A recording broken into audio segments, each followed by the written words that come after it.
సిద్దిపేట జిల్లా నంగునూరు మండలం రెండవ విడత సాధారణ గ్రామ పంచాయతీ ఎన్నికలకు సర్వం సిద్ధమైంది. ఆదివారం పోలింగ్ ప్రక్రియ సాఫీగా జరిగేలా అధికారులు ముమ్మరంగా ఏర్పాటు చేస్తున్నారు. ఎలక్షన్స్ కోసం అన్ని ఏర్పాట్లు పూర్తి చేసినట్లు అధికారులు వెల్లడించారు.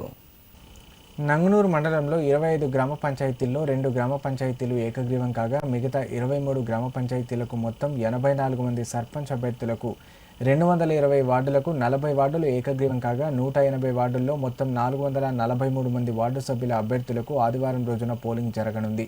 ఎన్నికల ప్రక్రియలో భాగంగా బూత్ల వారీగా ప్రిసైడింగ్, అదర్ ప్రిసైడింగ్, పోలింగ్ అధికారులకు ఎలక్షన్స్ మెటీరియల్స్ అందజేశారు. 180 పోలింగ్ బూత్లకు ఒక్కో పోలింగ్ బూత్కు ఒక్కో ప్రిసైడింగ్, అదర్ ప్రిసైడింగ్ ఆఫీసర్లను కేటాయించారు.